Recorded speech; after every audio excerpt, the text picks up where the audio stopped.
Olá, estamos de volta com o Panorama Político. Nessa volta a gente vai receber aqui o Reginaldo Santos, vereador em Rondonópolis e que tem muita história com essa cidade e com a Câmara de Vereadores. Reginaldo, prazer em receber você aqui, né? E eu já começo perguntando, como que o Reginaldo foi parar na política? Lucas Perrone, a todos os telespectadores do Panorama Político, é uma grande satisfação poder estar aqui nessa entrevista. Eu já vou até te interromper. A sua família tem história política. Seu avô já era vereador em Rondonópolis, é isso? Lucas, o meu avô, o seu Rosendo Ferreira de Souza, sou também neto do seu Zuzinha, José de Souza Santos, Dona Rufina, meu avô, Rosendo Ferreira de Souza, minha avó, Dona Benedita El Souza, Dona Santinha. O meu avô foi o primeiro vereador de Rondonópolis. Meu avô pioneiro aqui nessa cidade, tanto o seu Zuzinha como o seu Rosendo. Meu avô esteve na primeira legislatura de vereador nessa cidade. Meu avô também esteve na primeira mesa diretora da Câmara. Deve ser 54, 55, possivelmente. Na primeira legislatura.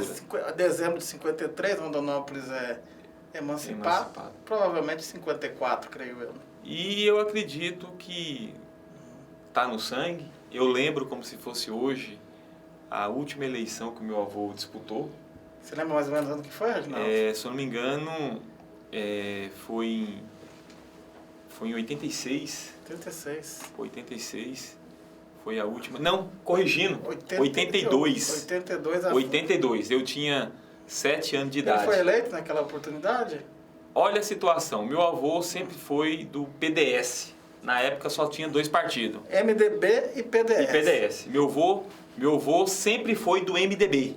Ah, do MDB. Meu avô sempre foi do MDB. Foi o primeiro filiado do MDB aqui na cidade. Foi vereador pelo MDB a vida toda. E chegou um momento que o MDB lançou o Padre Pombo.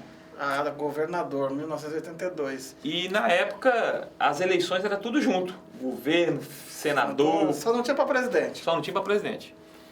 E o meu avô é um homem muito tradicionalista. Meu avô era um homem crente, temente a Deus. E o MDB foi apoiar o Padre Pombo.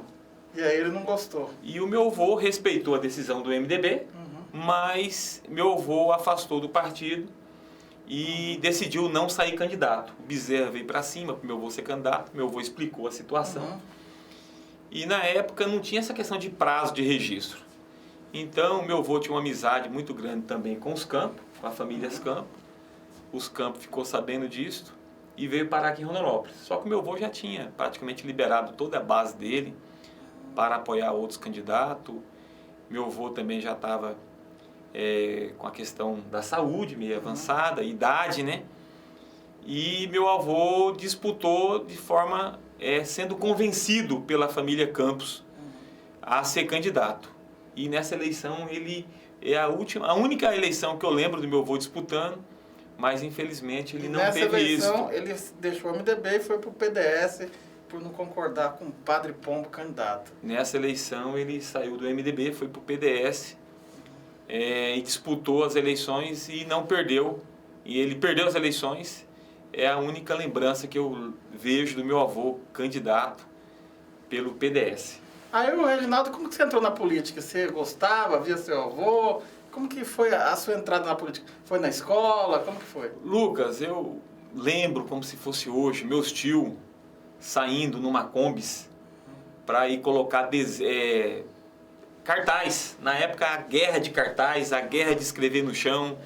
Não tinha nada a ver, eu falo que essas eleições dos anos 80 não tem nada a ver com as eleições de hoje. É outro processo totalmente diferente, né? Era aquele anos glamourosos. Os grandes comícios, né? E tudo mais. Era anos que era alegria, era anos das cozinhas tradicionais. Porque o comício, né, Reginaldo, naquele tempo, não era comício em si, era um evento. Às vezes o cara nem apoiava aquele candidato, mas ele ia no comício para ver o pessoal, né, para comer uma pipoca. Com certeza. Né? Era o evento da cidade, né? Com certeza. Então, eu lembro das cozinhas tradicionais, os meus tios, minha mãe, meu pai não tinha resistência em deixar de eu ir à noite, na madrugada, para pregar cartaz. E eu lembro que uma vez eu entrei na Combis escondido, e quando eles perceberam, eu já estava na Combis. Já estava ali junto, pregando cartaz. Lembro também, meu avô, depois que saiu da campanha, teve uma grande disputa em Rondonópolis de Barreto contra Percival. 1988. E meu avô, nessa época, ele estava no PDS, já estava ali junto com o grupo do Barreto, apoiou o Barreto. Lembro como se fosse hoje o Percival passar num carro na Avenida Bandeirantes, era chão ainda. Seu Rosendo, vem aqui pedir o seu apoio. O Percival com o microfone na mão. E meu avô falou, eu já tenho um compromisso, homem. Meu compromisso é com o Barreto. Lembro como se fosse hoje também. 600 votos a diferença. A diferença. Eu lembro dos comícios. Os últimos comícios eram um próximo do outro. Eu não vou precisar qual que era. Eu lembro que teve um comício do Barreto na Caixa d'Água. Que era ali no estádio, né? E do Percival no estádio. E os últimos inverteu. E eu gostava muito, por mais que o meu avô estava apoiando o Barreto, eu, escondido, saía de um comício e ia lá assistir o comício do Barreto. Eu ia lá assistir o comício do Percival. E no penúltimo comício do Percival, o Percival deu um cacete no Barreto. Detonou no Barreto, esse Barreto, ele é um forasteiro, chegou na cidade ontem, o Barreto... olha, o nome do homem é Jota, o povo de Rondonópolis não pode votar no Jota, como que vai votar no Jota? E o povo, aquela emoção e tal. No comício seguinte, eu gostava de ir no comício do Percival para ouvir o Percival.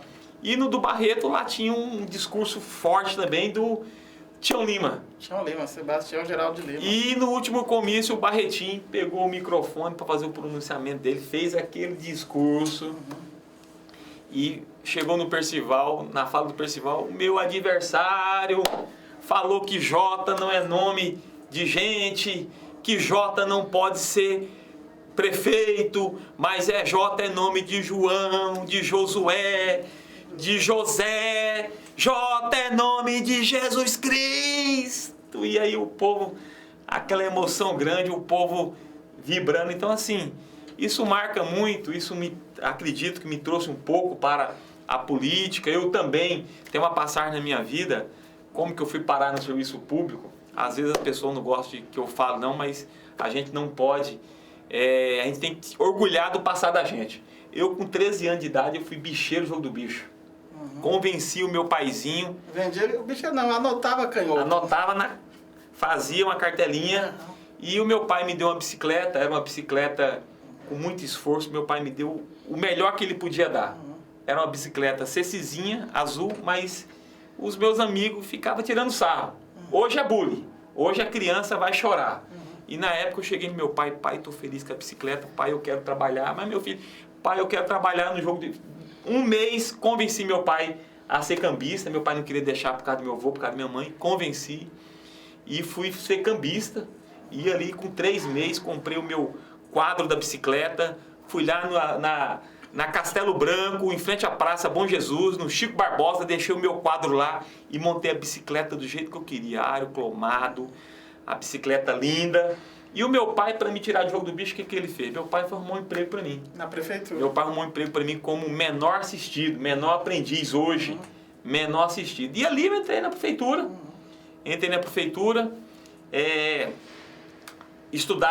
estudei no São José Operário, na Escola Daniel Martins Moura, estudei no EMOP e quando eu fui fazer faculdade, o meu sonho era fazer Direito. Prestei no Cesur, reprovei a primeira, prestei a segunda vez no Cesur de novo para Direito e fiz para o FMT Ciências Contábeis. Ciências Contábeis a concorrência era de 19 por 1 e no Cesur era 3 por 1. Passei no mais difícil, Ciências Contábeis. E lá, Ciências Contábeis, eu militei também no movimento estudantil. Na época, inclusive, estudei na época, por exemplo, Cadidé, era do centro acadêmico. Teve a eleição, concorri o centro acadêmico. Na época chamava Cacique, Centro de Ciências Contábeis. Tínhamos Arecic da vida, fazíamos eventos. Tem uma passagem até interessante, nós conseguimos fazer um evento ali, eu sendo presidente do Centro Acadêmico de Contábeis, na época até com a ajuda da dona Mariane Fagundes, deu um apoio para a gente, consegui chegar no Wilson Santos, montamos uma equipe de palestra. Véspera do evento, recebi uma ligação da assessoria do Wilson Santos. O homem quebrou o braço, está difícil ir, talvez ele não vai.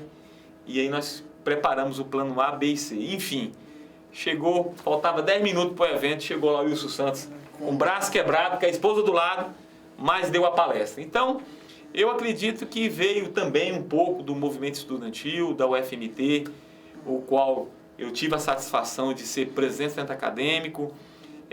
Num segundo momento... Naquela época, né, Juliano, desculpa interromper, tranquilo. O presidente do centro acadêmico tinha um destaque, né, até na mídia, na imprensa e tudo mais, né? Centro acadêmico, DCE, também.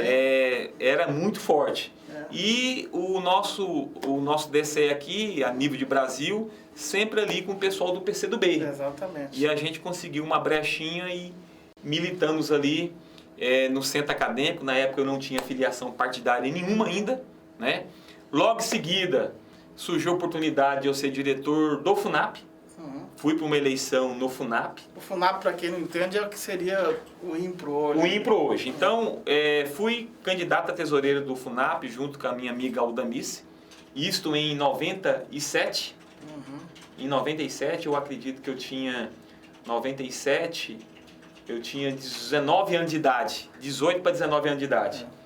E quando ganhamos as eleições, logo em 98, veio o Fernando Henrique Cardoso, baixou uma emenda constitucional vedando aquele formato do FUNAP. Nós tínhamos que, para ter uma previdência, tinha que ter um recurso próprio. Não podia usar o dinheiro da previdência com a saúde.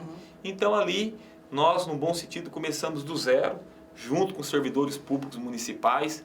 E aqui eu quero fazer uma referência muito grande à Anésia. Anésia Aldamice foi a minha administrou o FUNAP antes, deixou o FUNAP numa estrutura muito boa e a gente teve a oportunidade de comprar uma sede própria, junto com a companheira Aldamice, com o apoio dos servidores públicos, compramos uma sede que é hoje onde é a sede do INPRO, e lá nós tivemos que ir para dentro do servidor público, fazer o debate, fazer a discussão, nós vamos ter um regime próprio ou vamos voltar para o INSS?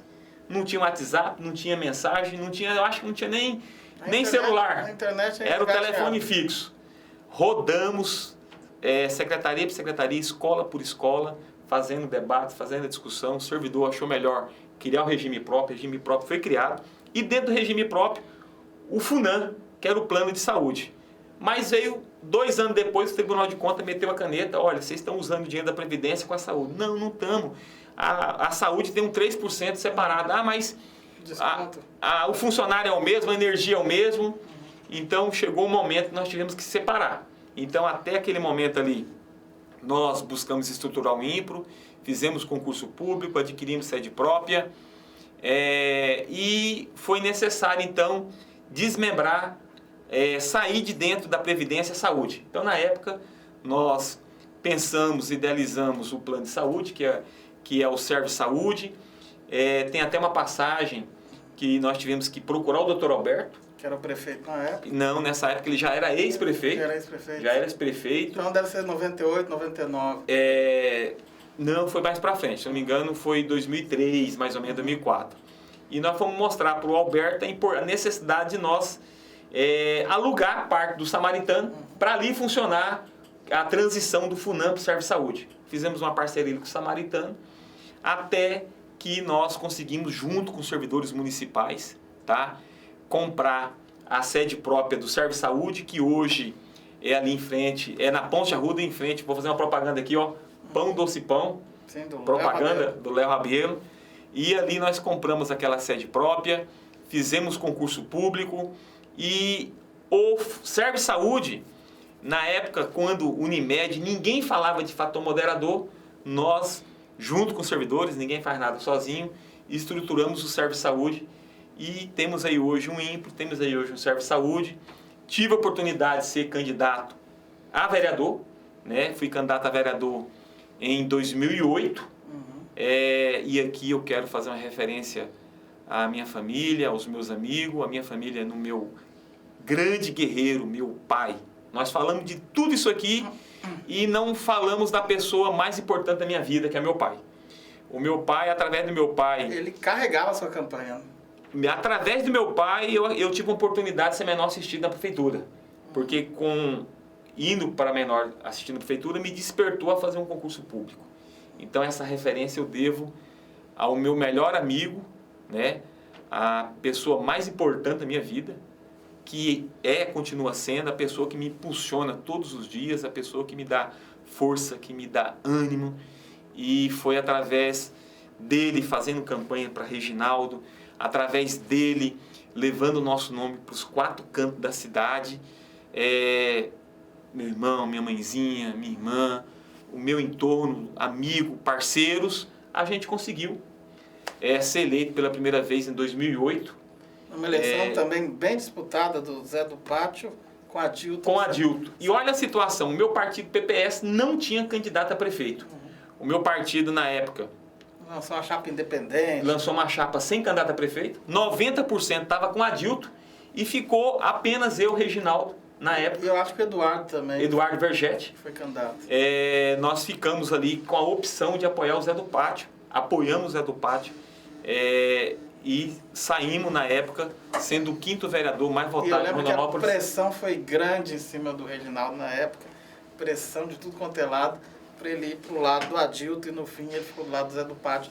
O Zé do Pátio ganhou a eleição e o Reginaldo, creio eu, ele achava que ele ia ser, vou usar o termo, mais valorizado naquele momento e acabou não sendo, assim.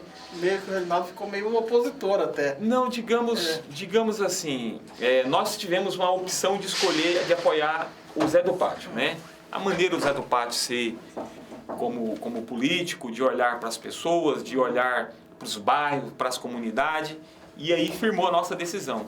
Lembro como se fosse hoje, a nossa posse foi na Feira da Vila Operária. Eu lembro, eu estava lá nesse dia. E nesse dia eu fui mais aplaudido que o Zé do Pátio. 1º de janeiro de 2009. Exatamente. Na Feira da Vila Operária, eu fui mais aplaudido que o Zé do Pátio, porque o grupo, na época o grupo do Adilto, quis fazer a mesa da Câmara, e eu me senti na posição de não acompanhar, mesmo sabendo que eles tinham voto suficiente, queria que eu acompanhasse eles. Se não me engano, na realidade, acho que era só 12 vereadores naquela época. 12 vereadores. Uma eleição com 12 vereadores. Exatamente. Né? Com 12 vereadores, fui o 5º mais votado.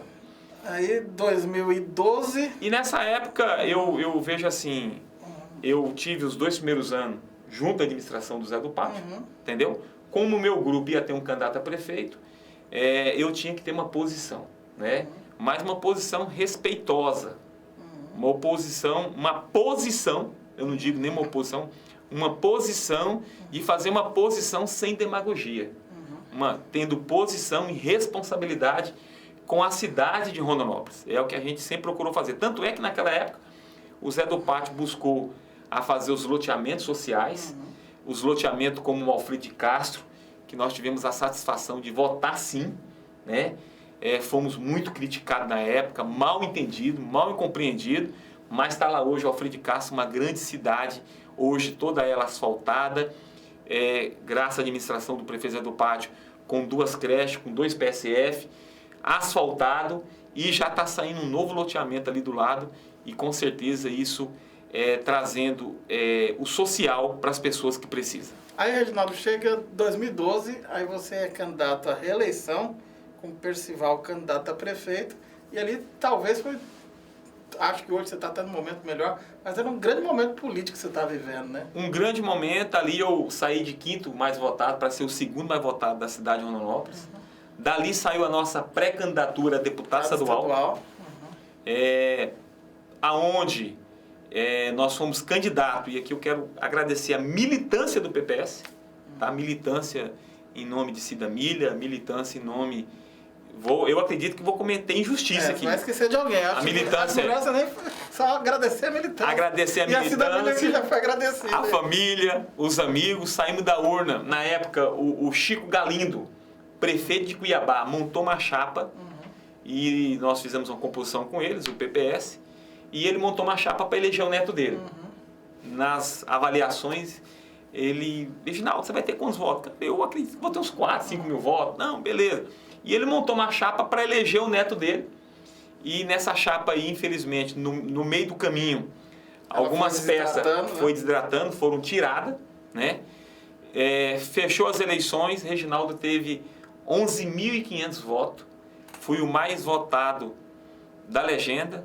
Aqui em Rondonópolis praticamente perdemos só para o Zé do Pátio, concorri com o Zé do Pátio na época. O Zé do Pátio acho que teve 13 ou 14 mil votos aqui, agora eu não lembro de cabeça. Eu acredito que foi 13. No Mato Grosso todo ele teve mais 1.500. Na época nós concorremos contra o Adonias, contra o Ebrahim. O Ebrahim que teve muito apoio do poder da época. Contra o Rodrigo também? Contra o Rodrigo da Zaela, que era o presidente da Câmara. Eu lembro dessa eleição. O Adonias, o Zé do Pátio, se eu não me engano, não sei se o Barreto também era candidato, se o Barreto foi federal. Não? Nessa aí ele foi federal. Foi federal? Porque o Adilton foi eleito federal nessa aí. Isso. Foi federal. E o Nininho. O Nininho. Nós perdemos praticamente. Sebastião também. Sebastião Rezende. Exatamente. E nós perdemos na época aqui em Rondonópolis para o Zé do Pátio. Fomos o mais votado da legenda, mas não ganhamos. Ganhamos experiência, né? E na vida, assim, por mais que essa eleição me deixou algumas cicatrizes financeiras, alguns problemas. Você acha que essa eleição contribuiu para, na eleição seguinte, em 2016, você não conseguiu ser eleito vereador? Ela contribuiu para isso? Lucas, tem uma tradição na cidade de Rondonópolis, e apesar que tradição é para ser quebrada, tem uma tradição que, por exemplo, quem é presidente da Câmara o segundo biênio tem dificuldade na reeleição, uma tradição. Eu falo que existe uma maldição na cadeira de presidente da Câmara. Se a gente for pegar o histórico, com exceção até do Cláudio, talvez, todos os presidentes da Câmara acabaram ou encerrando a carreira ou diminuindo muito a votação deles. E tem uma tradição que a pessoa que sai candidata a deputado e ele tem problema. Isso aconteceu comigo. Né? Eu sou uma prova viva disso. Uma prova viva. Eu não tive coragem de assumir compromisso, não tive coragem de investir na campanha. Apesar de nós ter sido candidato e ter sido, na época, o 11º mais votado, ficamos primeiro suplente, né? Mas nesse período aí de 4 anos, eu tive a oportunidade de estar vereador por 3 anos, praticamente. Aí depois, em 2016, né? 2018, você apoia o Thiago Silva. Thiago Silva eleito e você volta para a Câmara já efetivo, né? Antes disso, eu quero aqui deixar uma gratidão pelo companheiro Thiago Muniz, que me deu também a oportunidade. É verdade, porque o Fulô, acho que voltou. Não, eu era primeiro suplente. Quando eu fui vereador, no meu primeiro mandato, eu tive a satisfação de fazer um rodízio com o Thiago Muniz. Mas o Thiago Muniz me retribuiu em dobro, em triplo que eu fiz para ele. Então, o Thiago Muniz é um cidadão de um coração Então gigante. eu tenho uma gratidão muito grande pelo Thiago Muniz, que me deu essa oportunidade de voltar à Câmara, né? E logo em seguida, com a eleição do Thiago Silva, a gente titularizou. Aí que veio o Fulô depois. Né? E o Fulô, o Thiago Muniz também afastou para que o Fulô pudesse entrar também. Entendi. E de lá para cá, eu era afiliado ao PPS. As lideranças dos PPS saíram. Infelizmente, o Pedro Táxi, ele apagou as luzes do PPS a nível de Mato Grosso. Ele praticamente tirou de quem fez a história do PPS a força do partido, enfiou um marrafão presidente e o partido... E o grupo se esfacelou, essa é a verdade dos fatos, né? Uma parte foi para o PDT, outra parte foi para o DEM e até hoje esse grupo não conseguiu ainda se juntar. Né? E eu fiquei no PPS até o final. A única coisa positiva que eu acho que o Pedro Táxi conseguiu com o PPS foi escolher uma pessoa boa, que é o Baldo. Por que eu digo que é uma pessoa boa? O Baldo é uma pessoa que tem militância na cidade, que tem uma história na cidade. O PPS, só para as pessoas entenderem, é a cidadania hoje, né? O Baldo assumiu o PPS, que transformou em cidadania. O Baldo, que é professor universitário, que é aposentado, empresário na cidade. A única coisa boa que eu digo que o Pedro fez em relação ao PPS foi entregar na mão do Baldo. Nesse momento, eu tinha que fazer uma opção e, mais uma vez, a minha opção foi andar junto com o grupo do prefeito Zé Carlos do Pátio. Nós filiamos ao partido já tem mais de 4 anos. Foi reeleito, né, em 2020 no grupo, né? Filiamos ao partido em cima de alguns compromissos que nós gostaríamos que o prefeito assumisse com Rondonópolis. E era algo que ele já estava fazendo, né? Nós precisávamos de mais creche na cidade e na grande Vila Operária. Tem lá hoje 8 creches. Nós precisávamos do PSF da Vila Operária, que não tinha, unindo força com o companheiro Rony Magnani. Lá tem um PSF hoje. Sumaré não tinha PSF, tem um PSF funcionando. O Centro Social Urbano, que aqui eu quero agradecer a você, Lucas, que quando foi secretário de esporte, me ajudou a conseguir fazer uma quadra de esporte lá. Uma quadra de vôlei de areia. Vôlei de areia. E eu vou ser eternamente agradecido ao prefeito Zé Carlos do Pátio, unindo força com o companheiro Rony Magnani. Nós temos um centro urbano, um terceiro turno, e temos um compromisso de levar esse mesmo centro urbano, do formato que tem lá, para as 3 regiões de Rondonópolis. Atlântico e Salme. A região Salme vai ganhar um, a região ali do Farias, região do Grande Alfredo de Castro, vai ganhar um, e estamos aí hoje, junto com o prefeito Zé do Pátio, buscando fazer a transformação que Rondonópolis precisa. É essa transformação que o prefeito está fazendo em relação ao asfalto, melhorias na área da saúde e na área da educação. Reginaldo, a gente está terminando nosso tempo aqui, já estamos esgotando.